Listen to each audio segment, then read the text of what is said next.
지난번에는 우리가 기독교 강요 제4권 15장 내용들을 생각했는데, 이제 세례가 가지는 의미에 대해서 함께 생각을 했습니다. 세례는 예수님께서 우리의 믿음을 돕기 위하여 제정하신 성례 중에 하나입니다. 성례라고 하는 것은 글자 그대로는 거룩한 예식이라는 의미인데, 이 성례는 예수님께서 우리의 연약한 믿음을 돕기 위해서 세워놓으신 상징입니다. 그래서 이 상징이 되는 의식을 행하면서 우리는 그 의식이 상징하고 있는 믿음의 내용들, 그리고 그 약속되어 있는 하나님의 축복들을 늘 새롭게 확인하면서 우리의 믿음이 더욱더 분명하게 되고, 또 성장하게 되고, 또 확신 가운데 나아가게 되는 유익을 얻게 된다라고 하는 것이죠. 그 중에 이제 세례에 대해서 생각을 했는데, 일단 이 세례는 지상에 있는 가시적인 교회의 교인이 되는, 즉 그 멤버가 되는 의식입니다. 즉 우리는 세례를 받아야 비로소 교회의 정식 회원이 되는 거예요. 교회에 등록카드는 낼 수 있는데, 등록카드를 내었다고 해도 세례 교인이 아니면 교회의 정식 회원이 되지는 않지요. 그래서 교회의 회원이 되는 입문 의식, 이것이 바로 이제 세례 의식이 되는 것이죠. 그러나 이것은 외적인 거예요. 내적으로 세례받는 사람에게 주는 유익이 있습니다. 그것은 첫째로는 믿음이 생기게 하는 거죠. 믿음이 생기게 하는 것. 물론 이거는 세례를 받을 때 믿음이 생긴다기보다는 세례라고 하는 의식에서 담고 있는 믿음의 내용들로 말미암아 우리의 마음속에 믿음이 생기는 거예요. 즉 복음이 우리에게 전달될 때 이 복음의 전달로 인해서 우리의 마음속에 믿음이 생겨요.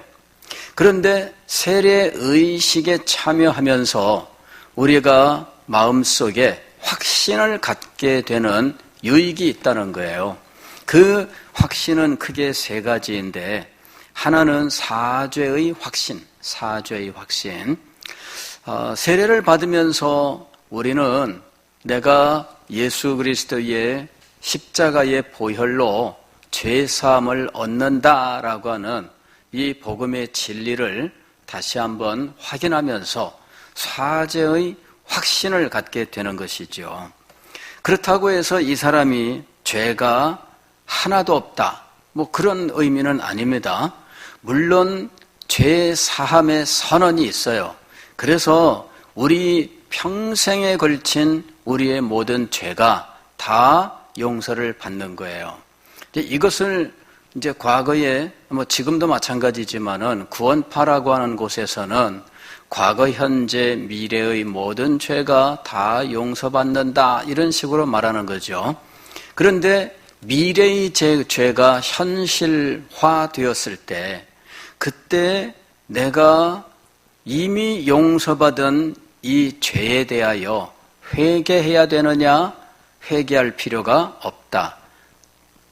이 말은 예수 믿은 이후에는 다시는 회개할 필요가 없다라는 것으로 이제 이 교리를 만들고, 회개하는 사람은 구원 못 받은 사람이다, 이런 식으로 가르치는 일이 있었어요.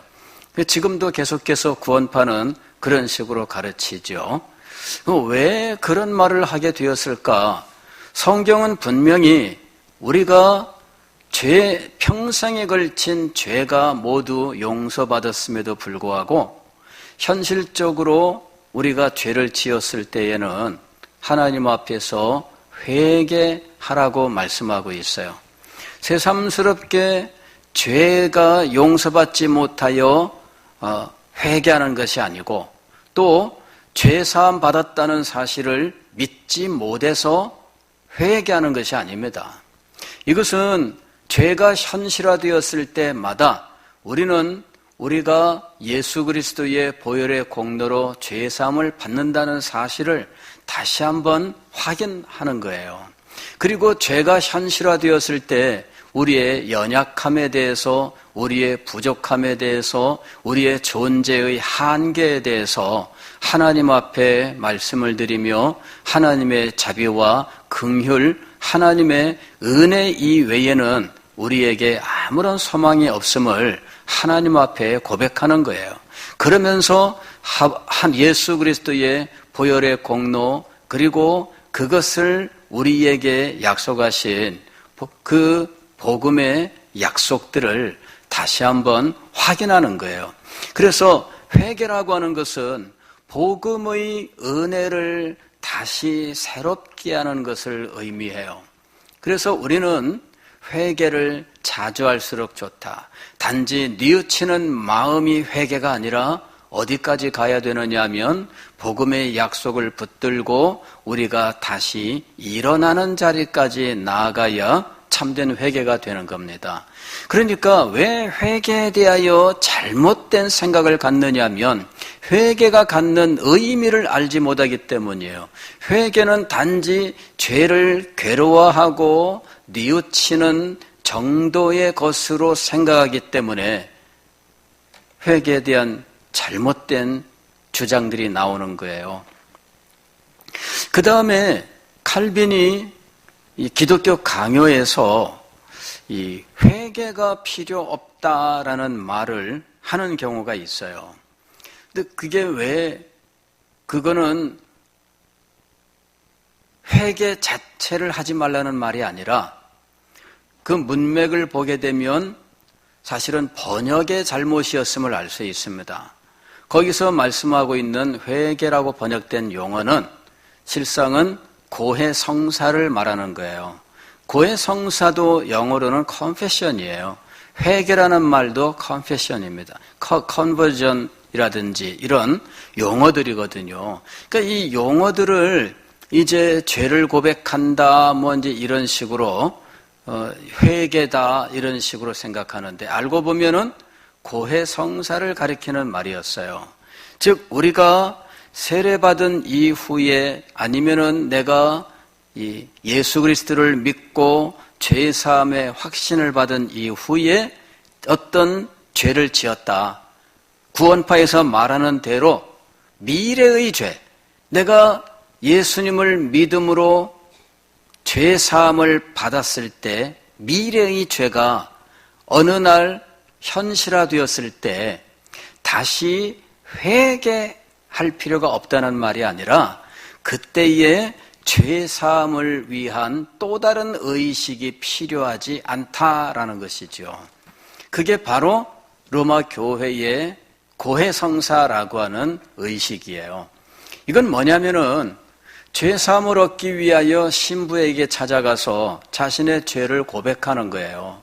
그러면은 신부가 네 죄 사함을 받았느니라 선언을 하거든요. 그래서 죄를 지었을 때마다 그 죄 용서를 위하여 가야 되는 거죠. 그래 가서 죄 사함을 받지 못하면 이 용서받지 못한 이 죄가 쌓이고 쌓여서 나중에 연옥에 가서 결국은 그 죄값을 치러야 된다는 이런 식의 생각들이 있는 거예요. 그러니까 결국은 죄 용서를 못 받고 이 지옥에 연옥에 가면 그만큼 문제가 되기 때문에 고해성사를 안 하면 잘못이다. 이제 이렇게 되는 거죠. 그래서 고해성사를 기를 쓰고 하는 거예요. 회개가 필요 없다. 이것을 칼빈이 가르친 적이 없습니다. 칼빈이 말한 것은 죄 사함을 위하여, 즉 세례 이후에 죄 사함을 지은 죄에 대한 용서를 위하여 고해 성사라고 하는 또 다른 의식이 필요한 것이 아니다. 그걸 말한 거예요. 즉 로마 교회의 잘못된 관습에 대한 이야기죠. 자, 오늘 우리는 계속해서 제4권 제15장에서 세례에 대하여 칼빈이 이야기한 몇 가지 사실들에 대해서 조금 더 생각을 하겠습니다. 세례의 목적은 무엇인가? 세례는 우리의 믿음을 일으키고 자라게 하며 강화하기 위해서 주시는 것이다. 세례 의식이 어떤 죄사함의 신비한 능력이 있는가? 그렇지 않습니다. 죄사함의 능력은 세례 그 자체에 달려있는 게 아니에요. 세례 의식에 달려있는 것이 아닙니다. 또 세례 자체가 우리에게 구원을 주는 도구는 아니에요. 이 부분에서 로마 가톨릭이 잘못하고 있는 겁니다. 세례는 구원을 위하여 중생을 위하여 주신 것이 아닙니다. 가령 비상세례라고 하는 것이 있어요. 가령 어떤 사람이 임종의 순간을 맞이했는데 신부를 불러서 세례를 받을 이런 상황이 아닙니다. 그럴 경우에는 그 자리에 있는 사람 중에 누구든지 급한 대로 일단 세례를 주어라, 이런 그 가르침이 있어요. 그 왜 그렇게 해야 되느냐 하면은 지금 이 시간 이 사람이 죽는데 세례받지 못하고 죽으면 지옥 간다, 이제 이런 생각이 있는 거죠. 세례받지 못하고 죽으면 지옥에 가는가? 이게 이제 미신적 사고입니다. 이게 미신적 사고예요. 그래서 죽기 전에 이 사역자가 와서 세례를 줄 상황이 아닐 때 그 비상 상황에서 그 자리에 어느 누구든지 세례를 주어라. 이제 이 급한 대로 세례를 주고 나면 이 사람이 연옥의 제일 밑층에 아래층에 있다 할지라도 지옥 간 건 아니니까 이런 식이 된 거죠. 예. 그때까지 안 믿은 사람은 당연히 연옥을 믿는 사람 입장에서는 연옥의 제일 아래층에 가는 거죠. 그래도 지옥 간 건 아니니까 어쨌든 시간이 얼마나 걸리든지 뭐 나중에 천국 갈 기회는 있다. 이제 그런 식인 거죠. 자, 세례가 지옥으로 떨어지는 것을 막아주는가? 또 세례를 받으면 반드시 구원을 받는가? 그렇지 않습니다. 세례 의식이 이런 것들을 보장하는 것도 아니고 세례 의식이 이와 같은 영적 능력을 가지고 있는 것이 아니에요. 이 의식에 참여하는 자가 진정한 믿음으로 참여를 해야 그 세례 의식이 갖고 있는 그 의미들, 그것이 담고 있는 복음과 하나님의 약속, 그것이 이 사람의 마음속에 역사하는 거예요. 그래서 이 사람의 믿음에 영향을 주는 것이지 그것 자체가 신비한 능력이 있어서 세례를 받으면 지옥에 떨어지는 것을 일단 막아주고 그런 의미를 갖고 있지는 않다라고 하는 거예요. 세례를 안 받은 사람 중에도 구원받은 사람들이 있습니다 라고 하는 거예요. 예, 왜냐하면 세례 의식이 구원을 보장하는 것이 아니다라는 것, 아니기 때문입니다. 가령 이 유아들의 경우에, 어린 아이들의 경우에 일찍 하나님의 부르심을 받는 경우들이 있습니다. 그럴 때 이 아이들은 구원을 받았을까요? 못 받았을까요? 우리들은 그 부분에 대해서는 우리들이 분명하게 이렇다 저렇다 결정할 수 있는 자격은 우리에게 없습니다. 그런 권한도 우리에게 없습니다. 다만 성경의 가르침을 볼 때에 이 유아들도 구원받는 원리가 하나님의 은혜로 말미암아 이거예요. 하나님의 은혜로 말미암아.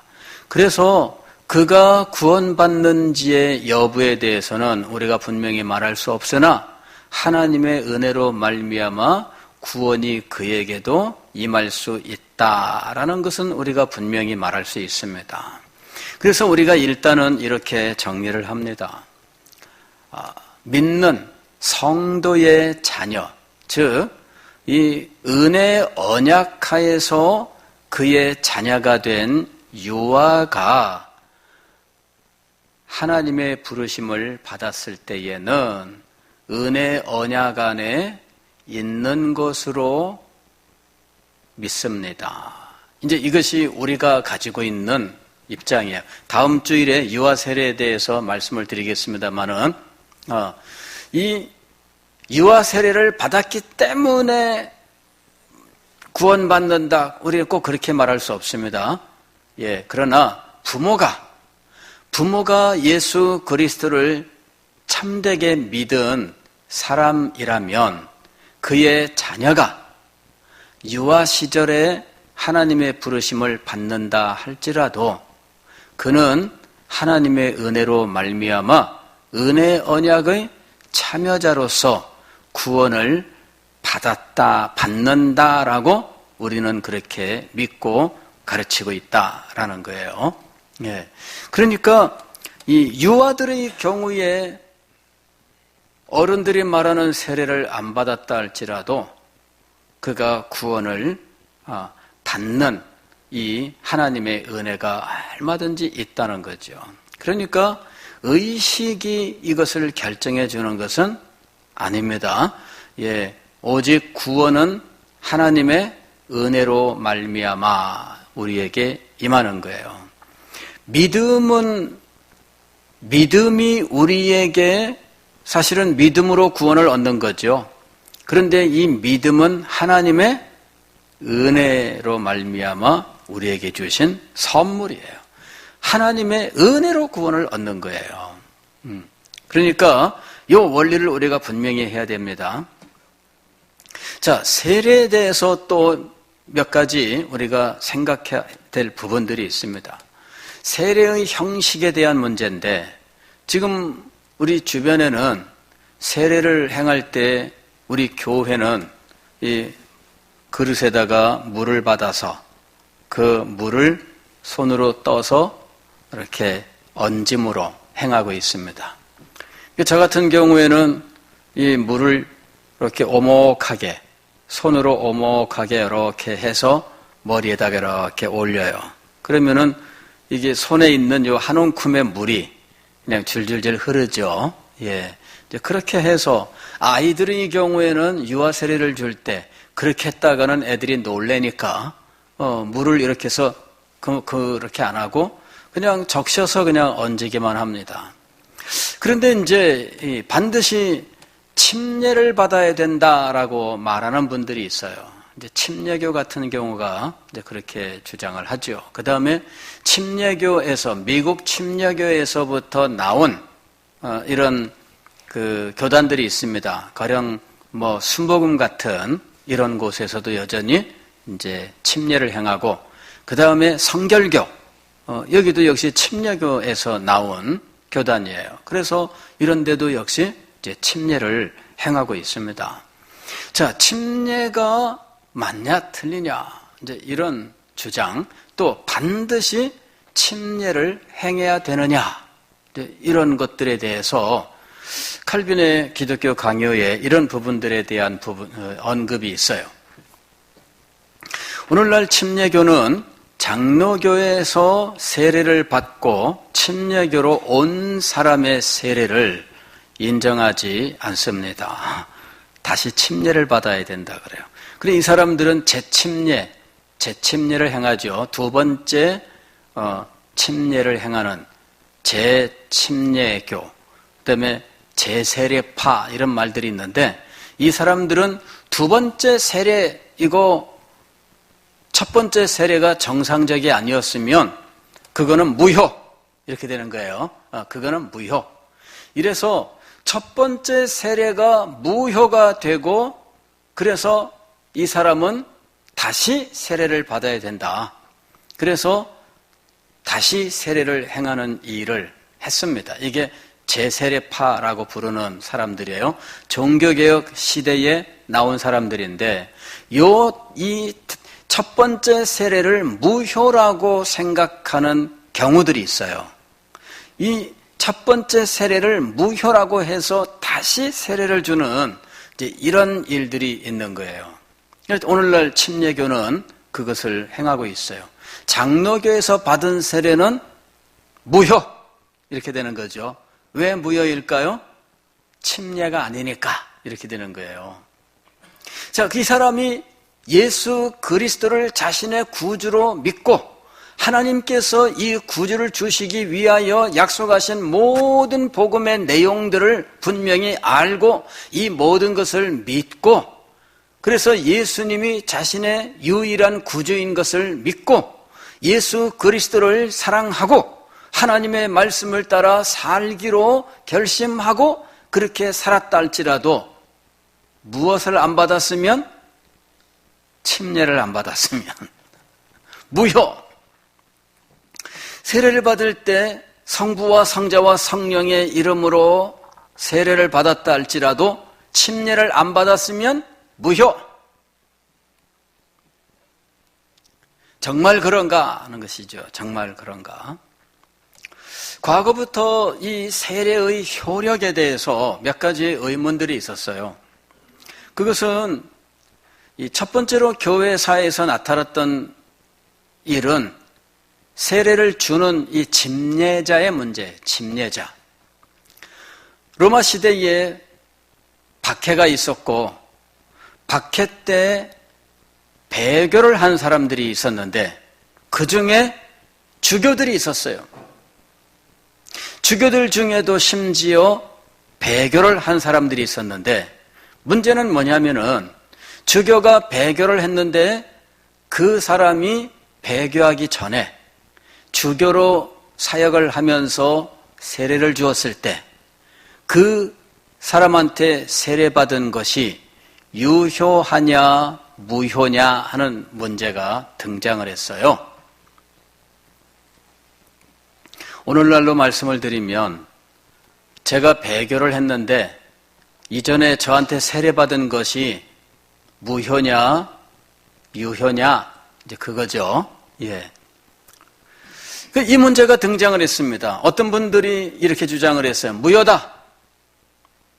그러면 이 사람이 세례를 준 사람이 300명이면 이 300명이 세례를 다시 받아야 돼요. 무효니까. 그런데 그 중에는 죽은 사람도 있어요. 이 사람들은 무효니까 지옥 가야 되는 거예요.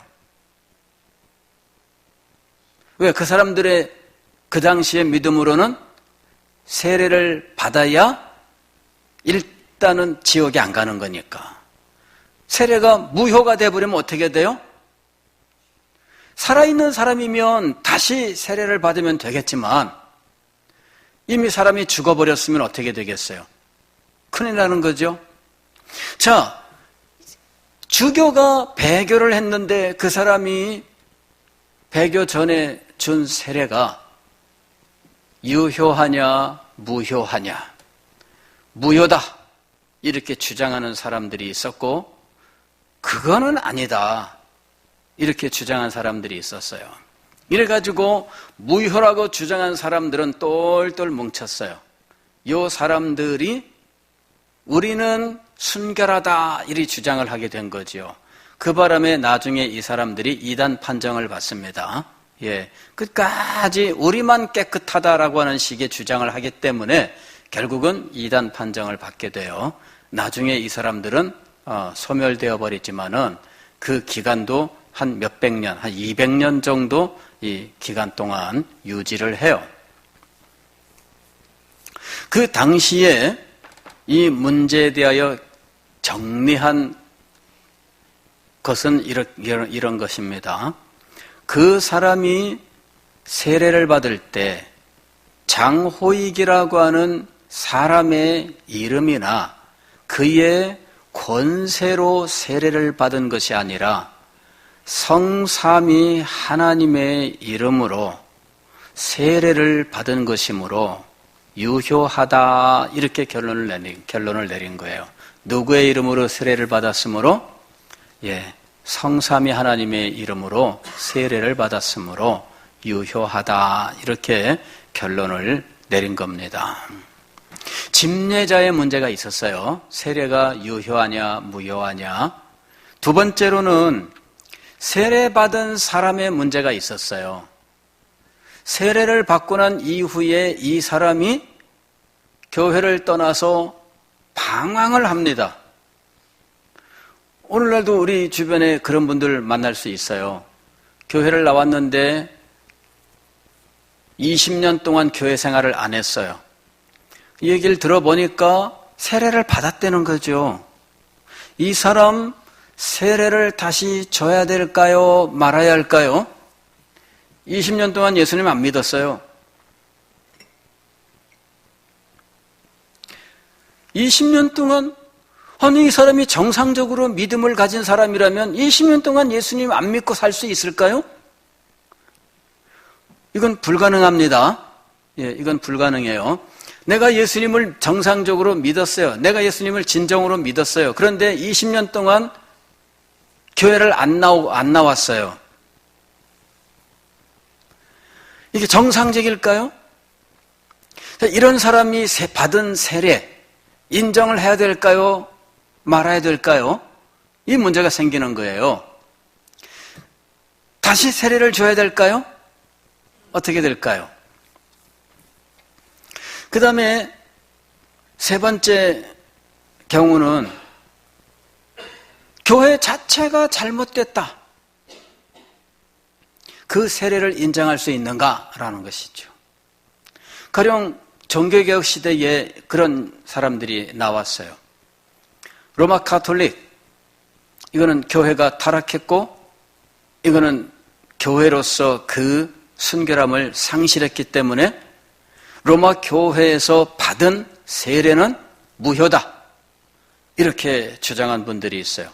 이분들이 우리는 다시 세례를 받아야 된다 해가지고 다시 세례를 주는 일을 했어요. 그래서 이분들을 가리켜서 재세례파라고 불렀던 거예요. 그리고 이분들의 후예가 오늘날 침례교입니다. 이 사람들은 세례 형식도 무엇이라고 했느냐면은 침례를 받아야 된다. 그리고 침례가 아니면 무효다 이렇게 주장한 거죠. 이건 세례 형식이 세례 효력을 결정하는 것으로 말하는 경우예요. 자, 침례를 받아야만 효력이 있는가? 이 부분에 대해서 칼빈은 이렇게 말합니다. 세례받는 사람을 완전히 물에 잠그느냐, 3번 잠그느냐, 1번만 잠그느냐. 침례를 주장하는 사람들도 그런 게 있어요. 물속에 이렇게 이제 사람을 눕히는데 잠갔다가 일으킵니다. 근데 한 번만 해야지 되느냐, 3번 성부와 성자와 성령과 3번을 해야 되느냐, 이래가지고 싸워요, 자기들끼리도. 무엇이 맞을까요? 형식을 중요하게 여기면 성부와 성자와 성령의 이름으로 3번을 해야 맞다. 다른 건 다 무효, 이렇게 돼야 되는 거예요. 또 물을 부어 뿌리기만 하느냐, 이제 이런 세밀한 점은 중요한 것이 아니다. 칼빈은 그렇게 얘기해요. 중요한 것이 아니다. 나라가 다른 데 따라, 즉 나라가 다르면 교회가 자유로 선택하는 것이 옳다. 이거는 각 나라마다 다르다, 이제 그런 이야기인데, 그 나라의 교회들이 선택하는 것이 옳다 이렇게 얘기를 했는데, 이 말은 무엇과 연관되어 있느냐 하면은 기후 혹은 지형과 연관되어 있는 거예요. 가령 이 나라가 사막이에요. 나라가 물이 없어. 사막이에요. 이 사막인데 이 사람들 침례를 주려고 하면 강으로 데리고 나가야 되는데 그럴 수 있나요? 없나요? 없어요. 그러면 그 사람들은 강이 있는 해외 여행을 가서 세례를 줘야 돼요. 실제로 그런 사람들이 있습니다. 그런 사람들이 있습니다. 침례교도들 중에서는 성지순례 갑시다 해가지고 요단강에서 세례 줍니다. 이래갖고 요단강 가서 세례 준 사람들 있어요. 예, 그런 교회도 있습니다. 이거 그야말로 이거는 정말 이 미신입니다. 미신. 요단강에 가서 세례 받습니다. 교회 앞에 광고하고 이번에 요단강 세례 참여자 모집합니다. 미신입니다.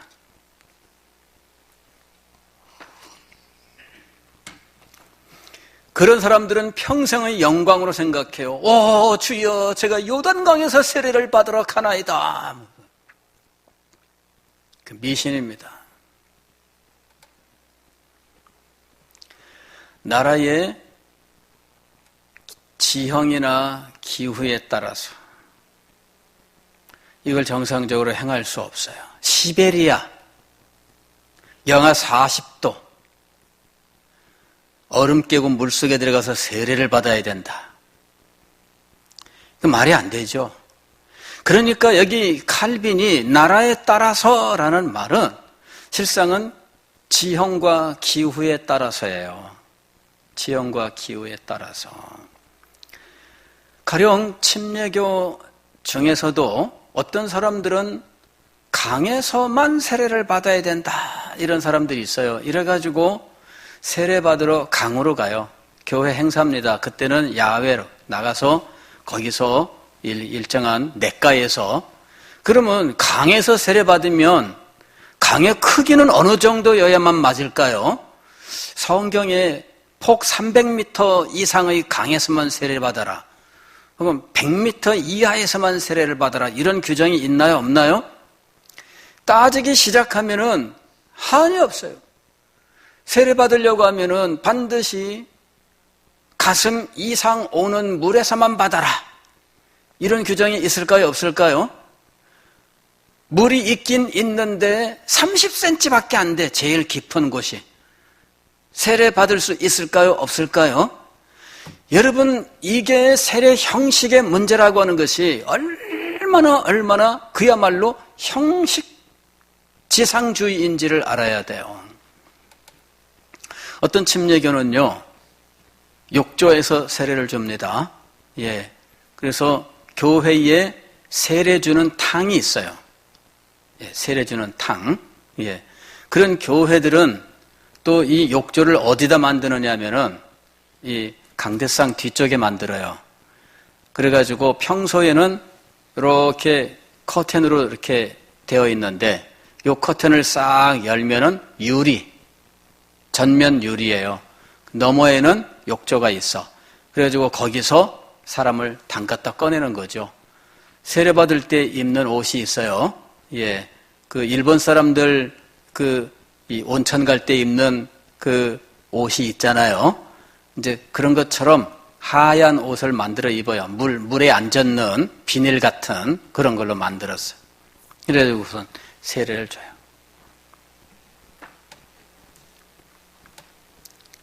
세례는 뿌리든지 잠그든지. 물론 요단강에서 예수님께서 받으신 세례, 또 예수님께서 제자들을 통해 주신 세례, 이거는 물에 잠근 형식이었을 것이다 라고 생각하는 것이 훨씬 더 자연스럽기는 해요. 예수님께서 세례를 받는 장면을 성경이 뭐라고 표현하고 있느냐 하면, 예수께서 물에서 올라오실새 하늘에서 비둘기가, 성령이 비둘기같이 임하고 또 음성이 들려 가로되, 이렇게 말씀하고 있어요. 물에서 올라오실 때 이렇게 표현하고 있어요. 물에 잠겼다가 벗어나는 것을 의미할까요? 아니면은 세례가 끝나고 이 육지 무트로 걸어 나오실 때를 말씀하는 걸까요? 그거는 거기서 분명하게 말할 수가 없어요. 그냥 물에서 올라오실 새예요. 그 장면을 묘사한 성경 구절은 예수님이 물에 잠겼다라고 분명하게 말하고 있지 않아요. 그러면 이 글자 그대로의 뜻은 무엇인가? 글자 그대로 소위 말하면은 이 밥티조라는 말인데 이 말은 도대체 무엇을 의미하느냐? 고대의 문서들을 보게 되면 기본적인 의미는 잠그는 것이지만 그러나 물을 붓는 것이나 뿌리는 것에도 밥티조란 말을 사용하는 일들이 있다는 것이죠. 그래서 이 용어만을 가지고는 우리가 분명하게 뭐라고 말하기는 힘들지만 용어의 1차적 의미로 보게 되면 잠그는 것이며 정황상 잠그는 것이다 라고 하는 것은 우리가 인정하기가 훨씬 쉬워요. 문제는 복음이 전파되는 모든 곳에서 이 동일한 형식을 따라야 되느냐라는 것에 대해서 아까 말씀드린 대로 칼빈은 나라에 따라, 그 말의 의미는 기후와 지형에 따라라고 해석하는 것이 합당하다라는 것입니다. 세례는 첫 번째 받은 세례를 여러 가지 사유로 해서 무효화시키고 두 번째 다시 세례를 주어 세례 형식을 세워야 하느냐 하는 문제에 대해서는 칼빈은 그렇지 않다 이렇게 이야기를 합니다.